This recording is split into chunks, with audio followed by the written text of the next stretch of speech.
and gentlemen, introducing HPPodcraft.com.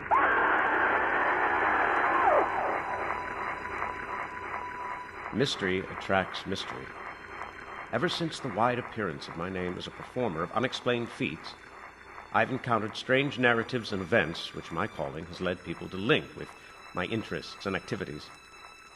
Some of these have been trivial and irrelevant, some deeply dramatic and absorbing, some productive of weird and perilous experiences, and some involving me in extensive scientific and historical research. Now, many of these matters I have told and shall continue to tell freely, but there is one of which I speak with great reluctance, and which I am now relating only after a session of grilling persuasion from the publishers of this magazine, who had heard vague rumors of it from other members of my family.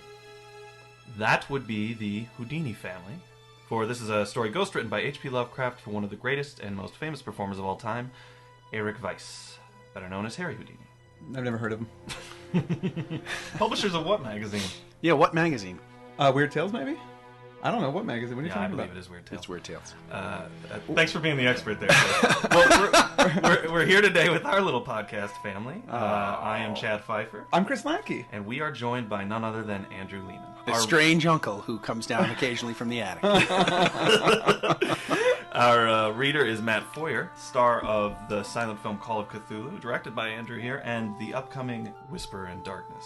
Yeah, and he was also the neighbor kid on Chico and the Man back in the late 70s. Is that true? Nope, not at all. All right, awesome. So, I also want to say that the music for this episode has been provided by a listener and friend of the show. Yeah, friend of the show. Reber Clark, who produced a film that he made himself called Lovecraft Paragraphs. Mm-hmm. All of the selections in today's episode, well, most of them are going to be from the soundtrack of the Lovecraft Paragraphs. Yeah. Before we dive into the story, how the heck did H.P. Lovecraft come to write a story for Harry Houdini? How did he? Well, apparently Houdini had been in contact with the owner of Weird Tales, Henneberger, and Henneberger had heard Houdini tell the story of this thing that had happened to him in Egypt and thought it would make a good story for the magazine. So Henneberger hired Lovecraft to ghostwrite the story on Houdini's behalf. And it was the first time Lovecraft ever got paid in advance to write a story for Weird Tales magazine. $100. Yeah, ka-ching! Wow. Man, he really made out. He's going to go buy himself a top hat, a monocle. It is sort of, I mean, it's a crazy convergence of fascinating characters from the early 20th century. Yeah. Yeah, it is. It almost feels like an episode of Young Indiana Jones. Yeah. It's almost unbelievable. Now, I heard that Houdini had told this story, but it was a little spurious to begin with. Right. Well, most of the stories that Houdini told were a little bit spurious to begin with. Right. He was always trying to cultivate his image as a man of mystery and a man of magic and adventure. And most of the things that he told about himself were calculated for publicity value. So there's very little that Houdini ever said about himself that you could just take at face value. Right. I think. Exactly. It is kind of neat how this story has got strong characteristics of Houdini, and then it takes some really serious Lovecraftian left turns. So with that little bit of context, it is quite a marriage of the two guys. It really is. So with that little bit of context, let's just get into it. The hitherto guarded subject pertains to my non-professional visit to Egypt 14 years ago, and has been avoided by me for several reasons. Now, for one thing, I am averse to exploiting certain unmistakably actual facts and conditions obviously unknown to the myriad tourists who throng about the pyramids, and apparently secreted with much diligence by the authorities at Cairo, who cannot be wholly ignorant of them. For another thing, I dislike to recount an incident in which my own fantastic imagination must have played so great a part. What I saw, or thought I saw, certainly did not take place, but is rather to be viewed as a result of my then recent readings in Egyptology, and of the speculations anent this theme which my environment naturally prompted. These imaginative stimuli, magnified by the excitement of an actual event terrible enough in itself, undoubtedly gave rise to the culminating horror of that grotesque night so long past. So this is a nice skeptical intro to the incident. Yeah. Well, I mean, Houdini was a well-known skeptic. And he spent a lot of his free time going out and debunking psychics. Right. In fact, I think weren't he and Lovecraft working on some kind of book together? They were working on a book together. I think there might have been an astrology book that they were working The on. Cancer of Superstition. Oh, is that what it was? That was a book, yeah, that it never got written. That was the book that Houdini wanted to write with Lovecraft and Eddie. Mm-hmm. They were going to do this book specifically just about how superstition is, bad, and mysticism in general and all that stuff. But Houdini died before they were able to publish it, or even start writing it. And Eddie, you mean C.M. Eddie? C.M. Eddie, yeah. The collaborator he wrote The Love Dead with. The Love Dead and the other stuff, yeah. Right. Wow. Well, okay, so this incident happened in 1910 that Houdini's referring to in that last passage. Mm-hmm. He was engaged to perform in Australia, and as he had plenty of time to get there on the way, he decided to make a stopover in Egypt to see some history with his wife, Bess. Just a little fact that I found interesting. I just read this book a couple of months ago called The Secret Life of Houdini by William Kalush and Larry Sloman, which I recommend to anybody. It was a really, really good book. Some things in it are a little crazy, where they're speculating that he was a secret agent of the government in a lot of what he did, which I think Houdini would like quite a bit. Totally. But, some people don't think of him as an aviation pioneer, but he was. Oh, yeah, he was a big pilot. Yeah, and that trip to Australia, he was the first person to fly in an airplane in Australia. What? Yeah. I did not know that. Yeah. First manned aircraft flight in Australia was Harry Houdini. And in fact, that happened about 100 years ago this month, and apparently they're going to have a big festival to celebrate Houdini's first flight in Australia, because Holy it was cow. in March of 1910. So it was 100 years ago this month. That's super cool. Yeah. Man, that Houdini rocked. He really was a cool guy. So they're on board this ship traveling to Egypt, and this is a great bit of Houdini's personality that comes out. Houdini's trying to stay undercover. He was one of the most famous men in the world in 1910. Yeah. Everybody knew who this guy was. He performed all throughout America and Europe, and he wanted to travel incognito, or at least it says in the story that he wanted to travel incognito. Unfortunately, there was another magician on board who was doing some tricks, and Houdini just couldn't handle it. He had to do his... He had to show that he could also do that guy's tricks and do them better. And in that way, he revealed himself. Which is so egotistical. I mean, I feel so bad for this magician. Oh, yeah. Yeah, any vaudevillian on the same boat as Harry Houdini is screwed. Because even if Houdini doesn't want to be known, he will upstage you. But, I was on the bus a couple of weeks ago, and there were some kids in the back doing an HP Lovecraft podcast. Oh, really? Yeah, I went back there and schooled them immediately. So I understand. So anyway, Houdini and Baz. Well, that's a problematic thing, because when he kind of reveals himself on board the ship, well, all those people are going to Cairo too. Mm-hmm. So they all leave the boat, and they basically tell everybody that they meet and travel with Harry Houdini. So everybody in Cairo knows Houdini is rolling into town. They Houdini and Bess, they arrive in Egypt, but they're mostly unimpressed because it's not quite as ancient world as they'd like it to be. It's a tourist trap. It looks just like every place in Europe and every place they've ever been, and it's kind of a letdown. But things get better once they start touring around a little. They engage this guide, Abdul, and Houdini hints at that part of the story, or Lovecraft as Houdini hints in that part of the story that, maybe I should have hired a licensed guide in light of what I'm about to tell you. But the guy seemed to know his stuff. He also makes a lot of references to this guy looking like the Sphinx. And having a weird-sounding voice. Yeah.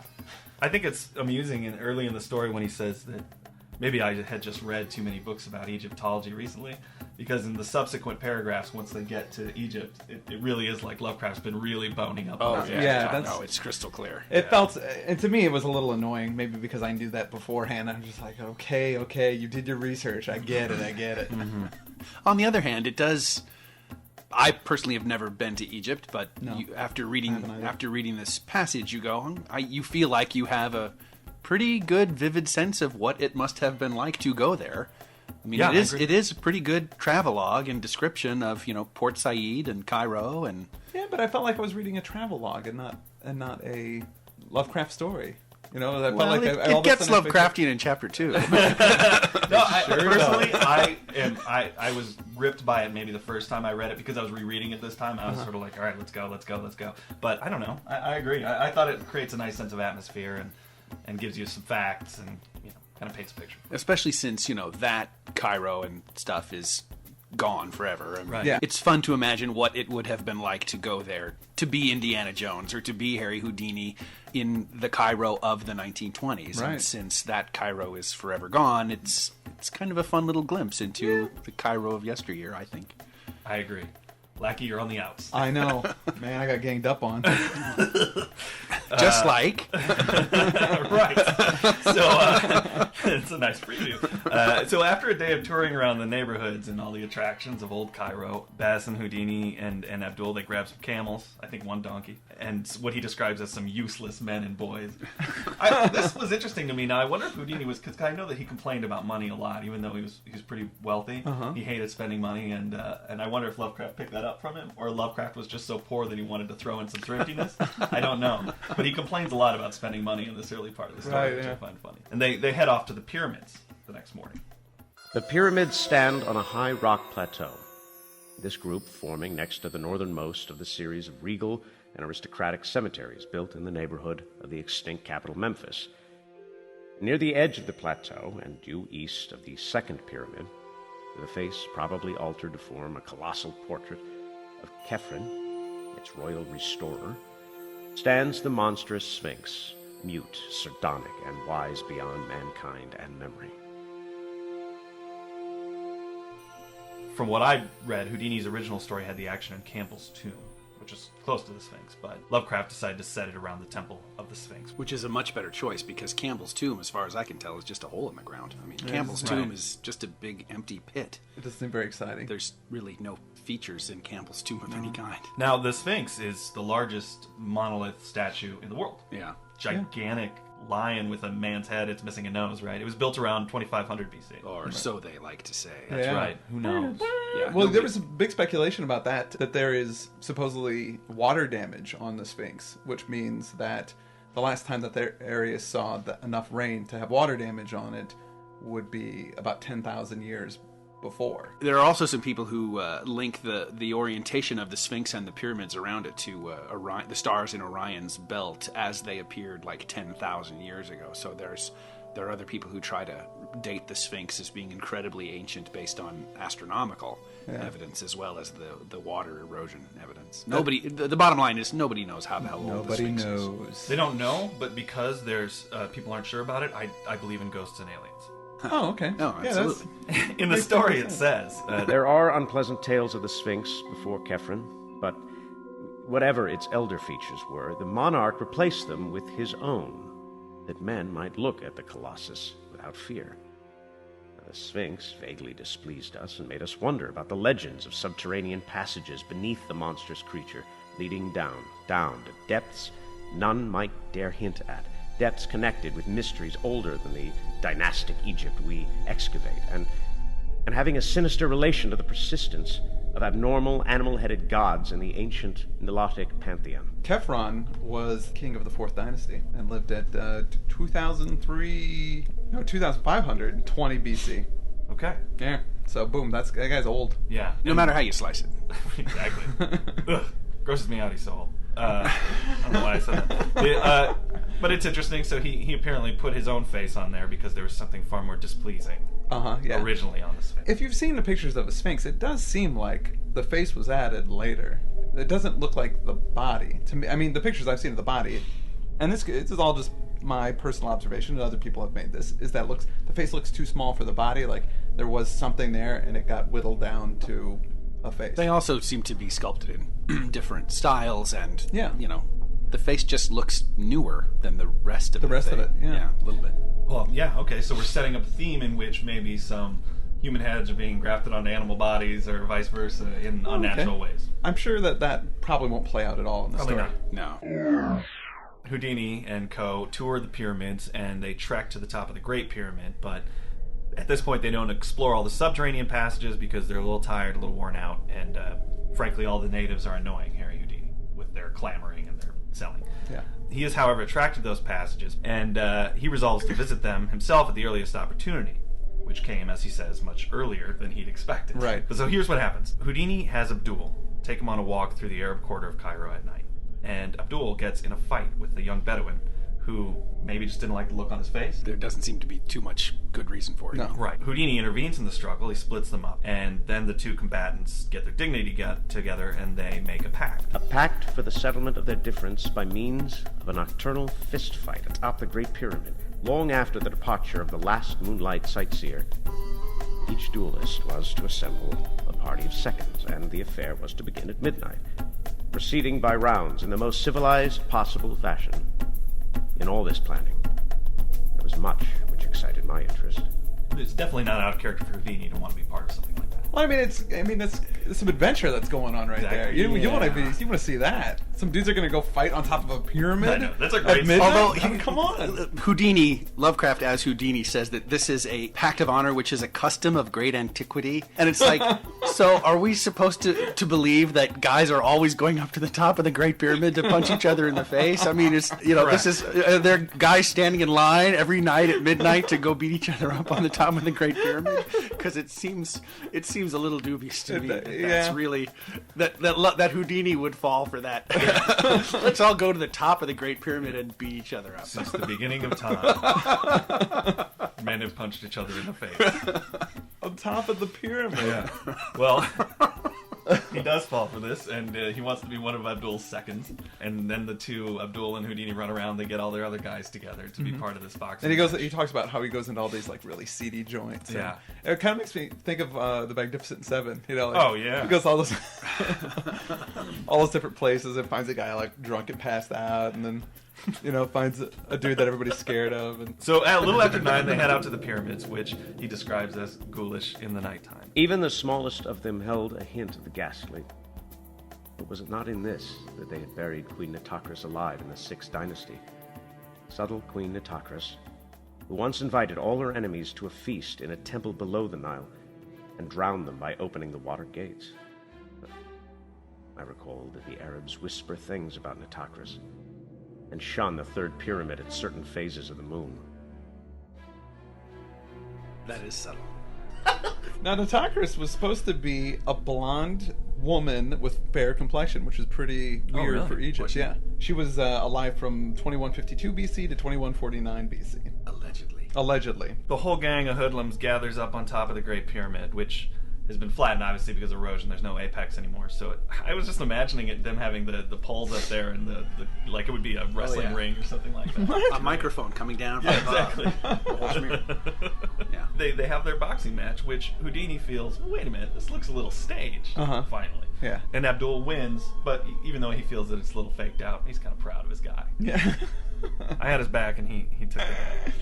And the thing is over seemingly before it started, but the next thing you know, everybody's kind of drinking and carousing, and seemingly... after they fight, they become good friends too. Exactly. They're like, that's the way it goes in Cairo. You're enemies one minute and best friends the next. Apparently. And while they're talking, it seems like they're not exactly talking about the fight, but they're making lots of motions, like about being in water chambers and getting tied up, and they obviously know who they're with. Right. I see. And they understand that he's an escape artist and a magician, which makes Houdini think, well, wait a minute. These guys are natives, and they probably believe a bit in that old Egyptian lore in which magicians are kind of resented around here. Yeah. Suddenly something happened, which in a flash proved the correctness of my reflections and made me curse the denseness whereby I had accepted this night's events as other than the empty and malicious frame-up they now showed themselves to be. Without warning, and doubtless in answer to some subtle sign from Abdul, the entire band of Bedouins precipitated itself upon me, and having produced heavy ropes, soon had me bound as securely as I was ever bound in the course of my life, either on the stage or off. I struggled at first, but soon saw that one man could make no headway against a band of over 20 sinewy barbarians. My hands were tied behind my back, my knees bent to their fullest extent, and my wrists and ankles stoutly linked together with unyielding cords. A stifling gag was forced into my mouth, and a blindfold fastened tightly over my eyes. Then, as the Arabs bore me aloft on their shoulders and began a jouncing descent of the pyramid, I heard the taunts of my late guide Abdul, who mocked and jeered delightedly in his hollow voice and assured me that I was soon to have my magic powers put to a supreme test, which would quickly remove any egotism I might have gained through triumphing over all the tests offered by America and Europe.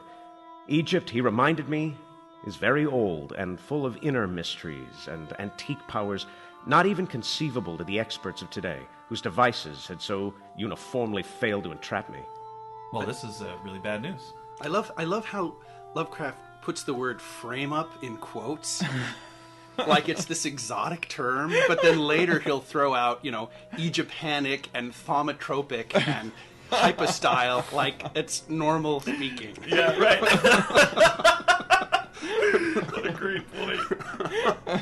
I'm a little puzzled though. Now, why do they not like him? Is it because he debunks magicians, or is it because he is a magician? I think they just want to knock him down a few pegs. Like, oh, he's this great escape artist. He can get out of anything. Well, let's see, pal. You know, is that what it is? I mean, that's the impression I got. If this story is in fact based on something that actually happened to Harry Houdini in Egypt, I mean, this would seem to be the kernel of truth in the story, that he was traveling in Egypt and some Egyptian said, hey, let's teach Harry Houdini a lesson and tie him up and throw him into the bottom of Campbell's tomb and see if he can get out. Right. Because, they're not robbing him, they're not kidnapping him, they're apparently just trying to humiliate him by making it impossible for him to escape. Yeah, showing so they think. Yeah, show that he can't get out of anything. So and especially since Lovecraft, as Houdini admits at the very beginning, that everything else that he's going to tell about in this story didn't actually happen. This would appear to be the only part of the story that ever actually happened. The question I was left with after reading it is, why did they do it? And I sort of agree with Chris that it's just to say, you're not so great. Yeah, because he's the biggest celebrity in the world, and everybody. There are a bunch of Egyptian punk kids who think they can, get one over on him. It's sort of, there was an episode of Jersey Shore that was like that, where I think that the kids were all hanging out in the bar and they were getting harassed, and I think it was because the cameras are around, and they were like, "Hey, these guys are getting filmed, so we got to take them down a few bits." Yeah. I remember that episode. I've taken a lot of lessons out of Jersey Shore this past year. But it did remind me of, if you ever had the situation when you're younger, when you're hanging out with people and you think you're having a good time, usually it's with older kids or something, and then you gradually realize they're making fun of you. Like the reason that they have you around. No, that never happened to me, no. Or Andrew, probably. I don't know. I wasn't even listening. What? That might be happening. That might be happening right now. Houdini doesn't know what the heck is going on because he's bound and gagged and blindfolded. Right. But he does know that he wasn't taken very far from the boxing ring. And he knows that he's been set down on sand, not rock. And shortly thereafter, they pull a rope around his chest, and they begin lowering him down, down, down into this narrow-hewn well. He says he's lowered into this hole in the earth. He assumes it's a burial shaft of some kind because it's very narrow, and they're lowering him for what seems like eons. He says, he can't believe there's a rope long enough, or that he could descend this far without reaching the core of the planet. Well, as he's going down, too, the rocks are jagged, and it's cutting him up and ripping his clothes. Yeah. So he's getting really messed up right now. Yeah. And he's hogtied. They can't be comfortable. Yeah. No, that sounds terrible. And as a result of this, he does a very non-Houdini, but very Lovecraftian thing. He has a fainting spell. Then the mental cataclysm came. It was horrible. Hideous beyond all articulate description, because it was all of the soul, with nothing of detail to describe. It was the ecstasy of nightmare and the summation of the fiendish. The suddenness of it was apocalyptic and demonic. One moment I was plunging agonizingly down that narrow well of million-toothed torture. Yet the next moment I was soaring on bat wings in the gulfs of hell, swinging free and swoopingly through illimitable miles of boundless musty space, rising dizzily to measureless pinnacles of chilling ether, then diving gaspingly to sucking nadirs of ravenous, nauseous lower vacua. Thank God for the mercy that shut out in oblivion those clawing furies of consciousness, which half unhinged my faculties and tore harpy-like at my spirit. That one respite, short as it was, gave me the strength and sanity to endure those still greater sublimations of cosmic panic that lurked and gibbered on the road ahead.